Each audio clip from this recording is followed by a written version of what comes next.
Ceremonial dinner रखा गया और उनको वेलकम भी उसी तरीके से किया गया। और इस डिनर में ये भी खबर आ रही है कि तमाम का तमाम जो डिनर था वो वेजिटेबल यानी कि वेजिटेरियन था, जैसे हमने देखा कि अमेरिका में हुआ। आपको पता है कि भारत के वज़ीर आज़म जो हैं, वो यूएई में इंडिया का मुस्तकबिल डिसाइड कर रहे हैं और वो फैसले कर रहे हैं कि इंडिया ने किस डायरेक्शन में जाना है। 5वां ट्रिप है। अच्छा, आप जानते नहीं है कि हिंदुस्तान ने क्या कहा है? भाईजान, हमारा पाकिस्तान वो मुल्क है, ना खुद तरक्की करता ना किसी को तरक्की करता देख सकता। ये उन्होंने हमें कहा कि पाकिस्तान हमारा कोई ब्रदरली कंट्री नहीं है। तमाम मेन्यू जो है वो वेजिटेरियन है और सिर्फ एक गेस्ट ऑफ ऑनर के लिए बड़ी बात है। अभी हमारे प्राइम मिनिस्टर जाते हैं वहाँ पर पाकिस्तानी मौजूद होते हैं, वो वेलकम क्यों नहीं करते, उल्टा उन्हें उनके अगेंस्ट प्रोटेस्ट करते नजर आते हैं। मेरा ये सवाल है कि मतलब जाते हैं, अगर शहबाज शरीफ जाएं, जैसे भी इंडिया के प्राइम मिनिस्टर गए हैं, तो वहाँ पे ये नारे लगे हैं मोदी है तो मुमकिन है। और मुल्क में अपनी तारीख के बदतरीन दौर से गुजर है। मईशत, तिजारत, बैनुल अक़वामी बरादरी का एतमाद सब कुछ बर्बाद हो।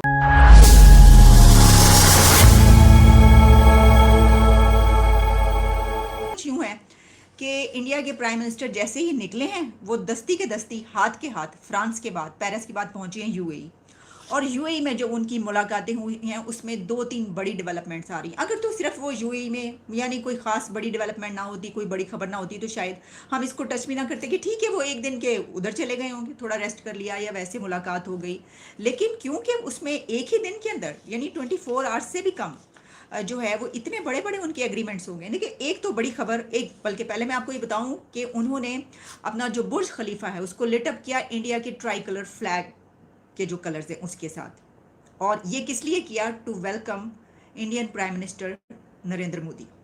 उनको वेलकम करने के लिए बुर्ज खलीफा पर उनका फ्लैग लगाया गया इंडिया का। बल्कि मैं जब मुझे वीडियोस नज़र आई तो उसमें तो मुझे ये भी देखने को मिला कि बुर्ज खलीफा पर मोदी की तस्वीर भी नज़र आ रही थी। अब ये वीडियो सही है नहीं सही, लेकिन बहरहाल ये खबरें हर तरफ चल रही हैं कि उन्होंने इंडियन फ्लैग जो है बुर्ज खलीफा पे लगाया है उनको वेलकम करने के लिए। और एक शो भी हुआ है उनको वेलकम करने के लिए वहाँ पर। आप जानते हैं कि जो बड़ी बड़ी जब ऐसी सेलिब्रिटीज़ आती हैं तो वहाँ पर ये उनका एक वो है कि वो एक शो भी करते हैं, म्यूज़िक शो भी होता है यानी वेलकम करने के लिए। और जो बुर्ज खलीफा है वो अब एक ऐसा आइकन बन चुका है कि वहाँ पर इस तरीके से जो है वो किसी भी उसके लिए जो है वो उसको वेलकम किया जाता है जैसे इंडिया के हवाले से किया गया। अच्छा, अब जो एक बड़ी खबर है वो ये है कि इंडिया और जो यूएई हैं वो एग्री कर गए इस बात पर कि लोकल करेंसीज में ट्रेड की जाए, ट्रांजैक्शंस जो हैं क्रॉस बॉर्डर ट्रांजैक्शंस वो लोकल करेंसीज में हो।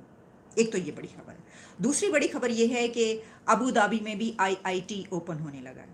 आईआईटी आपको पता है जो इंस्टीट्यूट ऑफ उनकी इंडिया का आईटी का एजुकेशन जहाँ से सब हासिल करके बाहर निकलते हैं, तो आईआईटी जो है वो अब वहाँ पर भी ओपन हो रहा है। और पूरी दुनिया में ऑलरेडी हम आपको बता रहे हैं कि कहाँ कहाँ पर उनकी ब्रांचेस ओपन हो चुकी हैं। देखिए इसके अलावा भी कहा जा रहा है कि जो ट्रेड है और टाइज स्ट्रेंथन करने की बात है उसके ऊपर भी हुए हैं। और मल्टीपल सेवरल एमओयूज जो हैं वो साइन हुए हैं, दोनों कंट्रीज़ के बीच साइन हुए हैं या वो एक दूसरे के साथ शेयरिंग हुई है, लेकिन मल्टीपल हैं, सेवरल हैं, ये बात कही जा रही है। जो मैंने आपको ट्रेड की बात की उसके हवाले से भी की जा रही है कि ट्रेड को बढ़ाने के लिए उस पर भी कई ऐसे एग्रीमेंट्स सामने आ रहे हैं। अब एक दिन के अंदर मैंने आपको कहा था ना, सिर्फ चंद घंटों के अंदर इतने बहुत सारे महाजों पर जो है ये गुफ्तगू हुई है और ये चीज़ें सामने आ रही हैं। और फिर जनाब ये है कि जो एजुकेशनल है उसको इंटरनेशनल लेवल पर ले जाने के लिए जो है ये भी बात हुई है। और दोनों कंट्रीज़ के बीच जो है वो एजुकेशन एक बॉन्ड है और इसको भी यानी कैसे वहाँ के नौजवानों को कैसे टेक में, ख़ास तौर पर टेक्नोलॉजी आप जानते हैं, तो उनके नौजवानों को ये तालीम कैसे पहुँचाई जाए वो इसमें बहुत ज़्यादा इंटरेस्ट रखते हैं यूएई वाले। और सऊदी अरेबिया भी इसमें बहुत इंटरेस्ट रखता है। और आप जानते हैं कि पूरी दुनिया को इस वक्त टेक्नोलॉजी पहुँचाने के लिए जो है वो इंडिया की तरफ से ही यानी एजुकेशन की हम बात करें वो इंडिया का एक बड़ा नाम बन चुका है। अच्छा, फिर शेख ज़ैद बिन अल नहयान के साथ उनकी मुलाकात हुई है और उनके लिए एक सेरिमोनियल डिनर रखा गया और उनको वेलकम भी उसी तरीके से किया गया। और इस डिनर में ये भी खबर आ रही है कि तमाम का तमाम जो डिनर था वो वेजिटेबल यानी कि वेजिटेरियन था, जैसे हमने देखा कि अमेरिका में हुआ ये। यानी चलें, वैसे तो यूएई में भी जितना ज़्यादा नॉन वेज खाया जाता है, ये देखिए कितनी हैरानी की बात है कि उन्होंने पूरा अपना जितना भी मेन्यू था वो वेजिटेरियन रखा। और इससे पहले हम ये देखते हैं कि अमेरिका के बारे में मेरा नहीं ख्याल था कि ऐसा होगा वहाँ पर, लेकिन वहाँ पर भी जब वाइट हाउस में जब उनका स्टेट डिनर था तो उसमें ये बात सामने आई थी कि तमाम मेन्यू जो है वो वेजिटेरियन है, और सिर्फ एक गेस्ट ऑफ ऑनर के लिए। बड़ी बात है। 2019 में इंडिया के प्राइम मिनिस्टर को यूएई की तरफ से एक बहुत बड़ा सिविल अवार्ड दिया गया था, जिसको कहते हैं दी हाईएस्ट सिविल अवार्ड वहाँ का, ठीक है जी। और उनको बाकायदा उनकी तस्वीरें मौजूद हैं जिसमें वो उनको पहनाया भी गया और उसको वो इस तरीके से देखते हैं।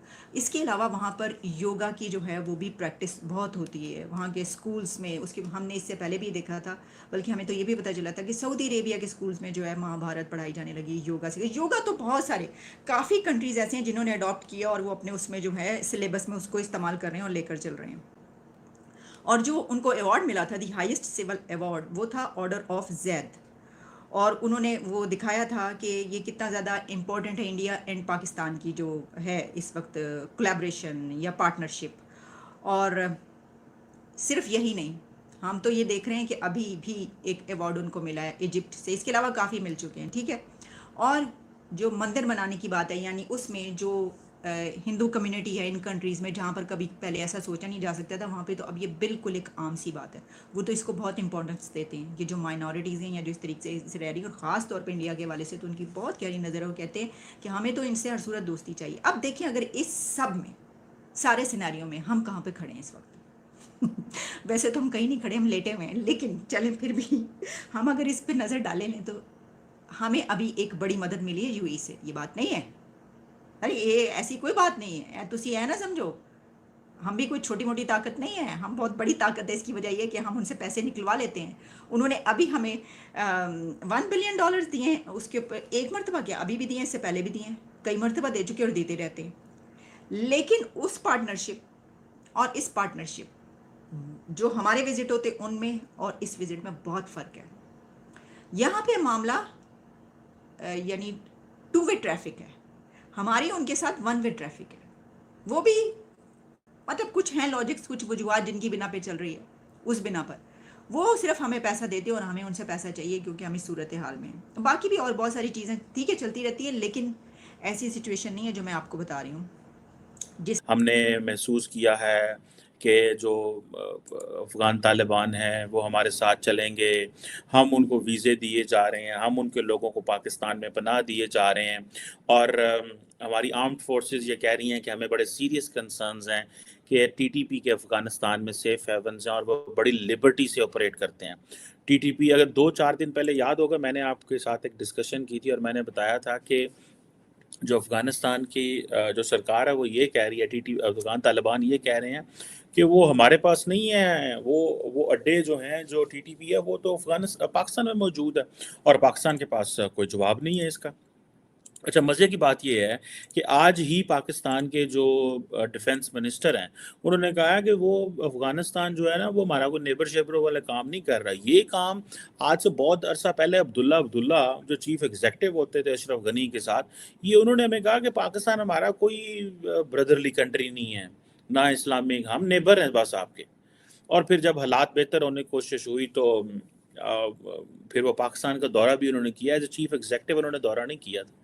वो बड़े स्मार्ट प्लेयर थे, बड़े वो प्रो इंडिया थे बहुत ज़्यादा।